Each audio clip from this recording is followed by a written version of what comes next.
Now we discuss next topic, qualitative properties of solution. Now those properties of solution which depends on the amount of solute, the number of particles of solute present in the solution. So those properties of solutions are called colligative properties. Those properties of solution which depends on amount of solute or number of particles of solute present in the solution. मतलब जितने ज्यादा solute particle होंगे उतना ज्यादा इन colligative properties का value रहेगा, और जितने कम सोल्यूट पार्टिकल्स रहेंगे, जितना अमाउंट ऑफ सोल्यूट कम रहेगा उतना आपका क्या होगा, उतना इन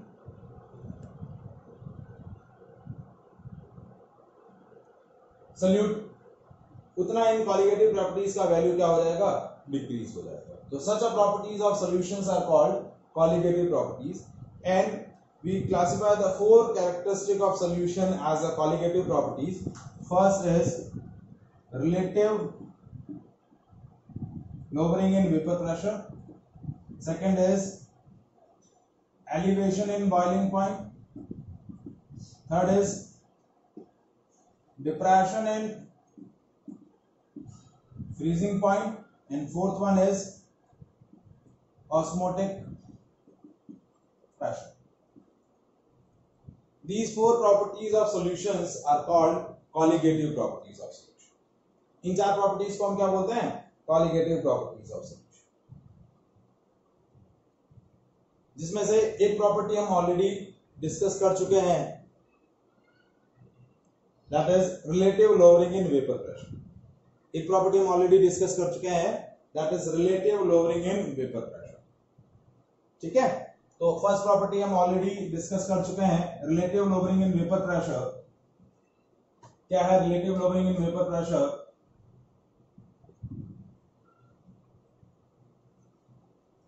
When we add a non-volatile solute into the pure solvent, then the vapor pressure of solution is lesser than the vapor pressure of pure solvent. When we add a non-volatile solute in the pure solvent, the vapor pressure of solution formed is lesser than the, दो component है ये solvent solute, इसका vapour pressure P not है pure state में, इसका pure state में vapour pressure 0 है क्योंकि ये solute नॉन वोलेटाइल है. इन दोनों को ऐड करने पर जो सोल्यूशन बना उस सोल्यूशन का वेपर प्रेशर है P total is equals to P not A x A, and that value is equals to PA. तो P A is equals to P not A 1 minus XB. तो XB की value क्या आएगी, P not A minus PA upon P not A. So देखिए, this is P not A minus PA is called lowering in vapor pressure. जो vapour pressure में decrement आया जब आप नॉन वोलेटाइल सोल्यूट को ऐड कर रहे हैं, तो सॉल्वेंट के कंपैरिजन में सॉल्यूशन का वेपर प्रेशर कम हो गया. So that P naught A minus PA is called lowering in vapor pressure, and when it is divided by P naught A, that is called relative lowering in vapor pressure. And this relative lowering in vapor pressure is directly depends on the mole fraction of solute. तो जितने ज्यादा solute particle आप add करेंगे, जितना आप solute का amount add करेंगे, क्या होगा, आपका lowering in vapor pressure बढ़ता जाएगा. As you add the more amount of solute in the pure solvent, the vapor pressure of solution form is decreases continuously.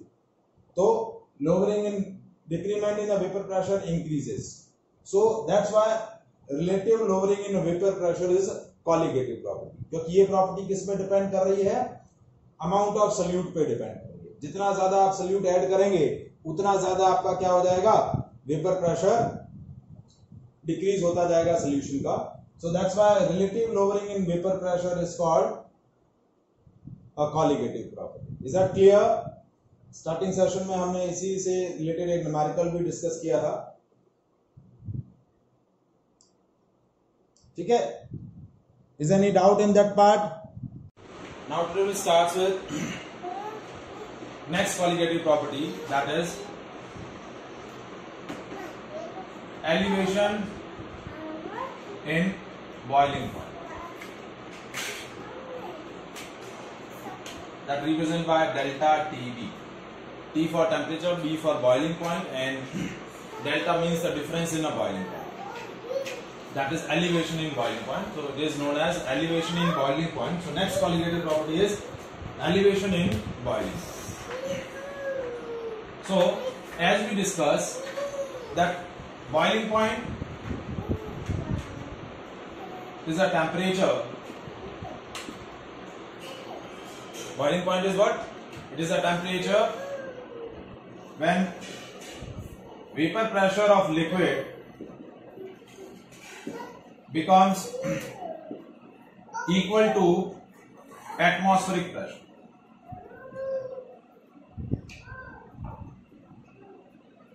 What we are saying? Vapor pressure, boiling point is a temperature when the vapor pressure of liquid becomes equal to the atmospheric pressure. So that is called its boiling point. So if I am plotting a graph between the vapor pressure of a liquid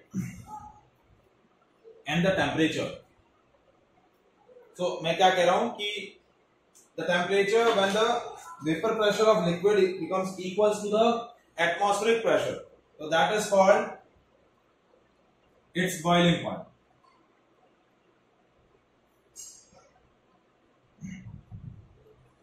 तो क्या हो रहा है देखिए, ये वाली जो red line मैं फॉर्म कर रहा हूं, ये रेड लाइन किसको रिप्रेजेंट कर रही है?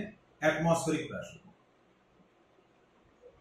Means atmospheric pressure is 760 mm of Hg. तो जब आपका लिक्विड का वेपर प्रेशर एटमॉस्फेरिक प्रेशर के इक्वल हो जाएगा तो वो उसका क्या हो जाएगा? वो टेम्परेचर उसका क्या हो जाएगा? Boiling point. जैसे मैं इस पर्टिकुलर प्योर सॉल्वेंट के लिए वेपर प्रेशर कर्व ड्रॉ करूं, जैसे ही मैं टेम्परेचर बढ़ाऊंगा तो क्या होगा? बेसिकली क्या होगा? Vapour pressure of liquid increases and when it becomes equal to the atmospheric pressure, so that temperature, यहां इसका वेपर प्रेशर एटमॉस्फेरिक प्रेशर के इक्वल हो गया, तो that temperature is called the boiling point of liquid. क्या हो जाएगा? Boiling point of the liquid. So this we are plotting this curve for the solvent, pure solvent. तो ये हो जाएगा delta TB naught. TB naught क्या है? That is boiling point of pure solvent. Now we are adding a non-volatile solute in the pure solvent and form a solution. As we discussed in the last colligative property, as you add the non-volatile solute in the pure solvent, what happens? The boiling point of the vapor pressure of solution forms decreases. जैसे ही आप क्या करेंगे,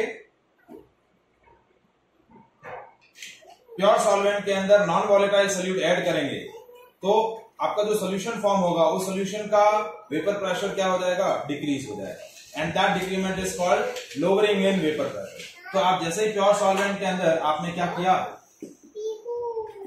non volatile solute add किया और उससे आपने जो solution form किया, उस सोल्यूशन का वेपर प्रेशर कर्व या वेपर प्रेशर डिक्रीज हो जाएगा. तो उसका वेपर प्रेशर कर्व जो है वो एक किसी लोअर वैल्यू से स्टार्ट होगा. अब उस सॉल्यूशन का जैसे जैसे टेम्परेचर में बढ़ाऊंगा वैसे वैसे क्या होगा? उसका वेपर प्रेशर बढ़ता जाएगा. ये वेपर प्रेशर का हमने किसके लिए ड्रॉ किया? सॉल्यूशन के लिए. किसके लिए ड्रॉ किया? सॉल्यूशन के लिए. क्योंकि जैसे ही हमने प्योर सॉल्वेंट के अंदर नॉन वॉलेटाइल सोल्यूट ऐड किया तो आपका क्या हुआ? जो सॉल्यूशन बना उसका वेपर प्रेशर डिक्रीज हो गया. अब ये जो वेपर प्रेशर है सॉल्यूशन के लिए हम वेपर प्रेशर कर्व ड्रॉ करेंगे तो ये कर्व जो है कहीं नीचे स्मॉलर वैल्यू से शुरू होगा. अब जैसे जैसे मैं सॉल्यूशन का टेम्परेचर बढ़ाऊंगा वैसे वैसे उसका क्या होगा? वेपर प्रेशर बढ़ता जाएगा. और जब उसका वेपर प्रेशर एटमॉस्फेरिक प्रेशर के इक्वल हो जाएगा, ये इस पॉइंट पर उसका वेपर प्रेशर एटमॉस्फेरिक प्रेशर के इक्वल हो गया, तो that is the boiling point of solution. So TB is boiling point of solution. So as we see the graph, what happened? the value of boiling point of solution is more than the boiling point of pure solvent.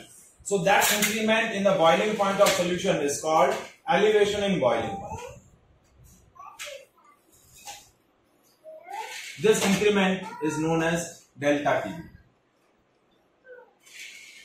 So क्या हो रहा है देखिए, TB naught is boiling point of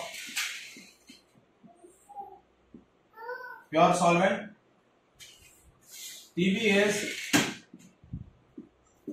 boiling point of solution, and delta TB is that is elevation in boiling point, and that elevation in boiling point is equals to TB minus TB naught. Is that clear? Now this elevation in boiling point is considered as a colligative property. Why it is a colligative property? Because as you add the more amount of solute, what happened? The vapor pressure of solution decreases more, so its vapor pressure curve starts from a more lower value.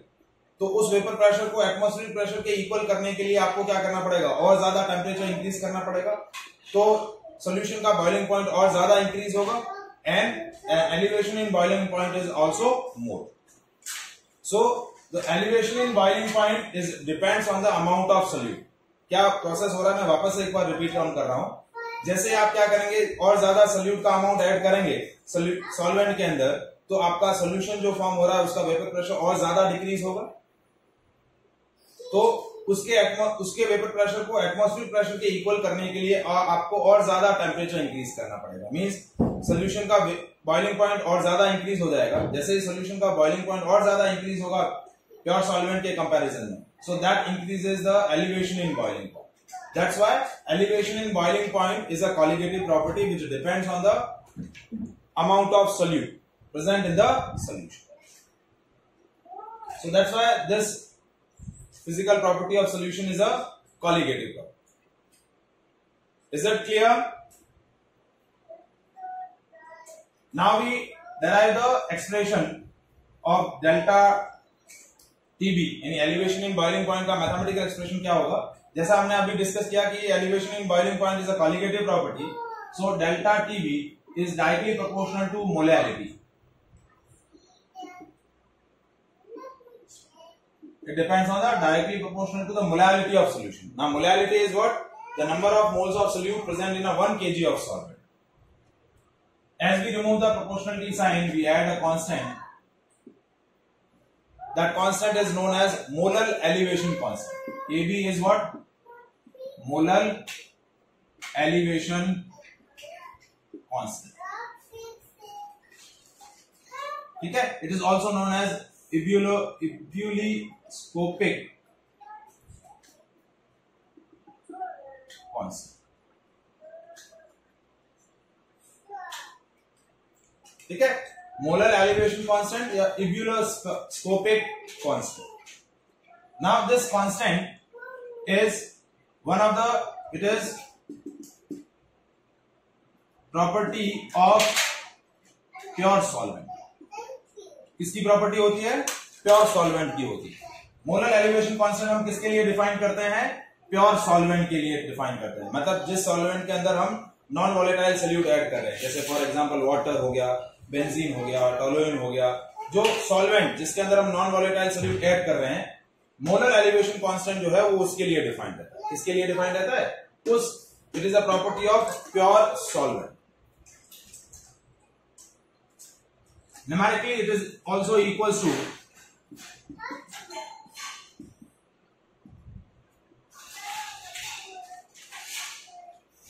Kb is equals to R TB square upon 1000 LB. R क्या है आपका? Gas constant. TB क्या है? Boiling point of pure solvent. And LB क्या है? Latent heat of vaporization.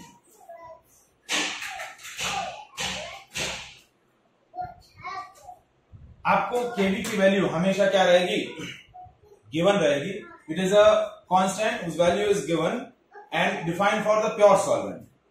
यदि केबी की value नहीं गिवन है तो फिर ये पैरामीटर्स आपको, आर तो ऑलरेडी कांस्टेंट होता है, आपको क्या होंगे, टीबी और एलवी क्या होंगे, गिवन होंगे. तो इसके इस एक्सप्रेशन के बेसिस पे आप क्या कैलकुलेट कर सकते हैं, केबी की वैल्यू कैलकुलेट कर सकते हैं. क्या कैलकुलेट कर सकते हैं, केबी की वैल्यू.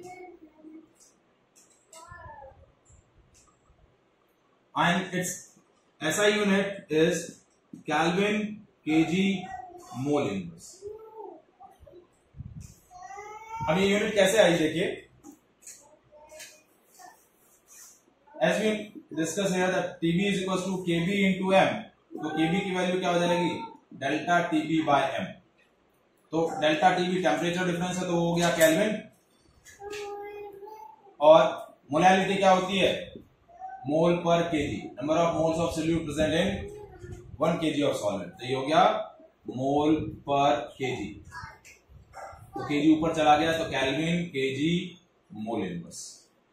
सो ऐसा unit of molar elevation constant is kelvin KG mole inverse. Now यदि हमें इसको डिफाइन करना है, how to define a molar elevation constant. So Kb is equals to delta Tb if M is equals to 1.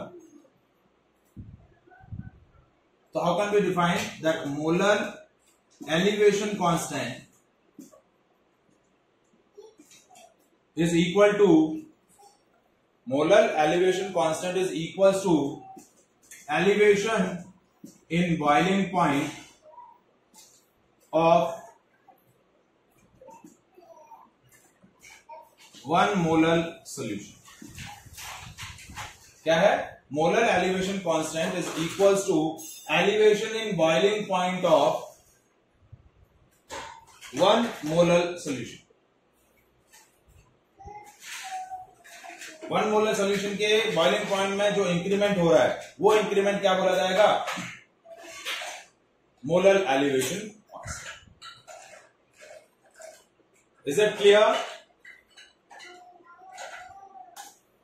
तो आपका final expression देखिए, ये जो केबी की जो इंफॉर्मेशन है वो किसके लिए डिफाइन होती है, प्योर सॉल्वेंट के लिए. किसके लिए, प्योर सॉल्वेंट के लिए.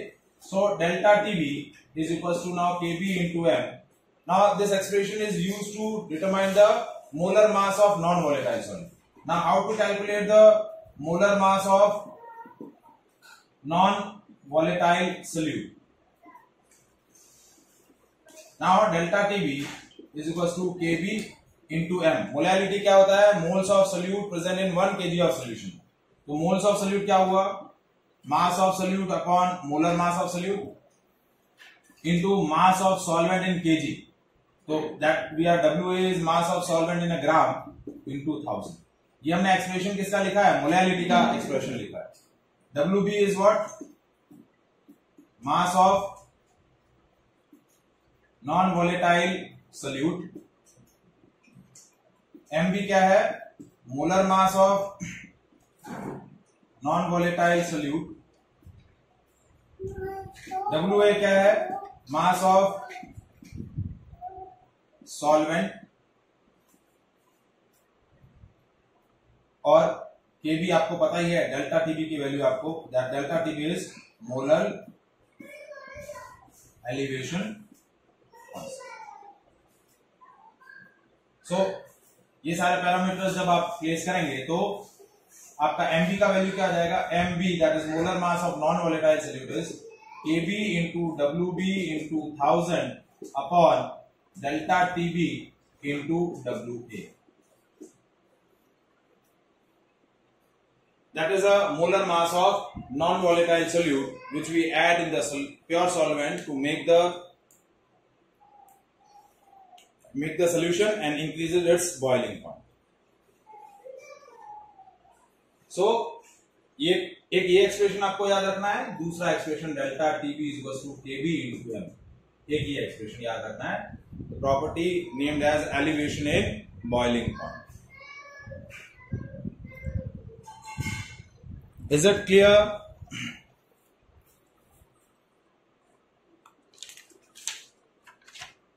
Any doubt?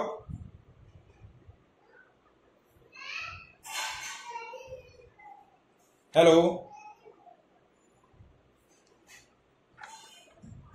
हेलो, क्या हुआ? डाउट है?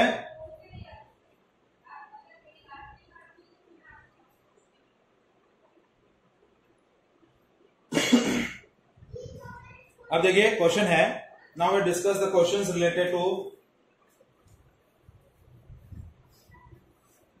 this colligative property.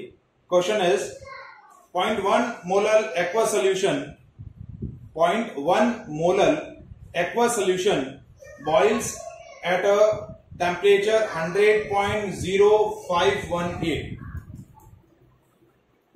That is boiling point of solution, that is 100.0518 degrees centigrade. What is the molar elevation constant for the water? क्या पूछा? Calculate molar elevation constant for water. अब आपको molality क्या दिया हुआ है? 0.1 मोलर. अब मैंने पहले भी बोला था कि केबी ऑलरेडी डिफाइन होता है, लेकिन अब यहां इस क्वेश्चन के अंदर आपको केबी पूछ लिया है, तो केबी पूछ लिया लेकिन आपको टीबी की वैल्यू दे दी है. मतलब आपने क्या किया, जैसे आपने एक नॉन वोलेटाइल सोल्यूट को ऐड करके सॉल्यूशन फॉर्म किया, उस सॉल्यूशन का बॉइलिंग पॉइंट आपको दे रखा है. Now the non volatile solute is added into the water, so delta TB, sorry TB naught क्या है? That is boiling point of water. आपको इनडायरेक्टली दे दिया है कि आपका सॉल्वेंट क्या है? वाटर. और वाटर का बॉइलिंग पॉइंट क्या होता है? 100 डिग्री से. सो डेल्टा टीबी की वैल्यू क्या हो जाएगी? टीबी माइनस टीबी नॉट, यानी boiling point of solution minus boiling point of pure solvent. ये हो गया 100.0518 minus 100, so it will be 0.0518 degree centigrade. देखिए डिफरेंस केल्विन में भी हो सकता है, डिफरेंस डिग्री सेंटीग्रेड में भी हो सकता है. ठीक है. अब केबी की वैल्यू क्या होगी? Delta TB by M. तो डेल्टा टीबी है 0.0518 और मोलर आपकी मोलैलिटी क्या दे रखी है? 0.1 मोलर. ठीक है. तो ये हो गया, कितना हो जाएगा? 0.518 kelvin KG mole inverse. 0.518 Kelvin kg mole inverse.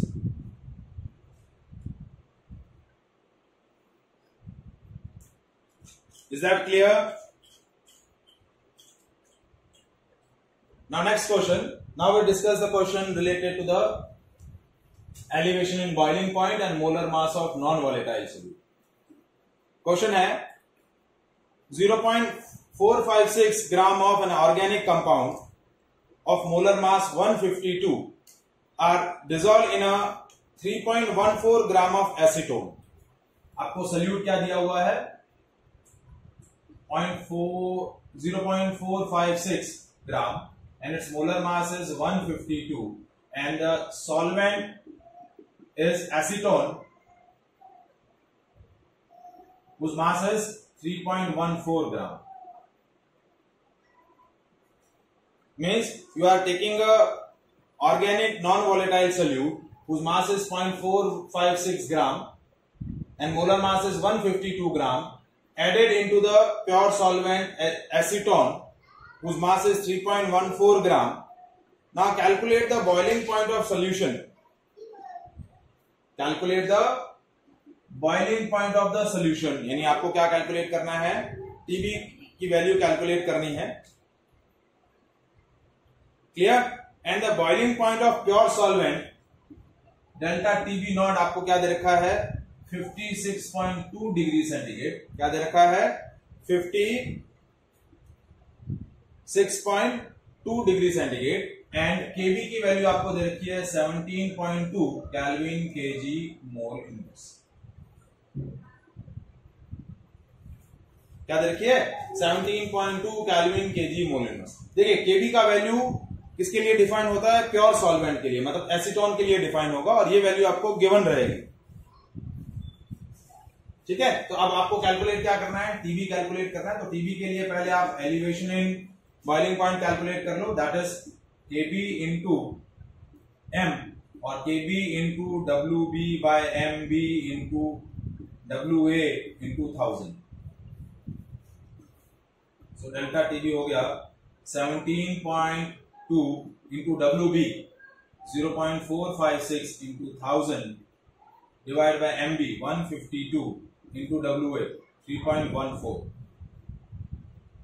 ये सारी वैल्यूज आपने प्लेस करी।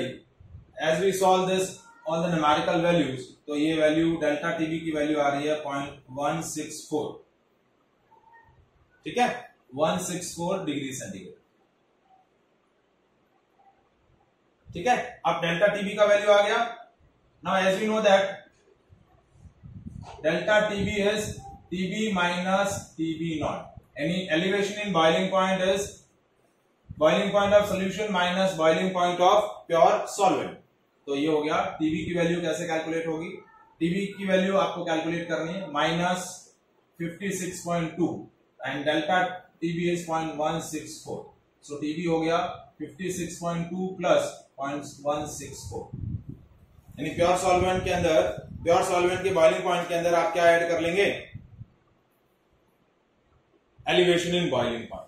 ठीक है, तो ये हो गया 56.463 56.364 degree centigrade. That is the value of TB. That will be your answer. Is that clear?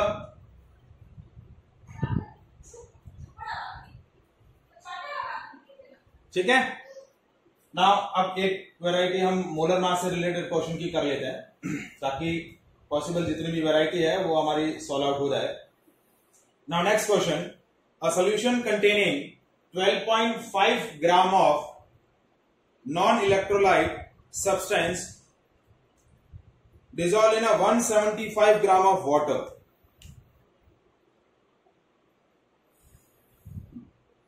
as it added into the water, the boiling point of solution elevated by a value of 0.7 Kelvin. Calculate the molar mass of the non-electrolyte substance. आपको क्या दिया है कि आपने एक non volatile, एक electrolyte क्या किया है, नॉन इलेक्ट्रोलाइट क्या किया है, सब्सटेंस को वाटर के अंदर डिसॉल्व किया है। उसका मास आपको दे रखा है 12.5 ग्राम। ठीक है, और आपने इसको किसमें ऐड किया है, वाटर के अंदर ऐड किया है। किसके अंदर ऐड किया है, वाटर के अंदर। वाटर का मास आपको कितना दे रखा है, 175 ग्राम। ठीक है, और एलिवेशन इन बॉइलिंग पॉइंट आपको कितना मिल रहा है, 0.7 केल्विन। कितना मिल रहा है, 0.7 केल्विन। आपको कैलकुलेट क्या करना है, molar mass of non electrolyte. और आपको इसके लिए केबी की वैल्यू आपको दे रखी है 0.52 केल्विन केजी मोल इनवर्स। तो सिंपल सा formula, delta TB is equal to KB into W B upon W A into M B into 1000। तो एम बी की वैल्यू क्या हो जाएगी, KB into W B into 1000 upon delta TB into W A. Now KB का value 0.52, W B 12.5 into 1000 divide by delta TB 0.7 into W A 175। जैसे आप ये सारी वैल्यूज को सॉल्व करेंगे, you will get a molar mass, that is gram per mole. ठीक है, ये 10 ये कैंसिल हो जाएगा, 25 से ये 5 हो गया, ये 7 बस, बाकी तो 0.52 यानी हो गया 520 इंटू 5 डिवाइड बाय 49। इसको सॉल्व करेंगे, that gives a value of molar mass of non electrolyte और नॉन वॉलेटाइल सॉल्यूट।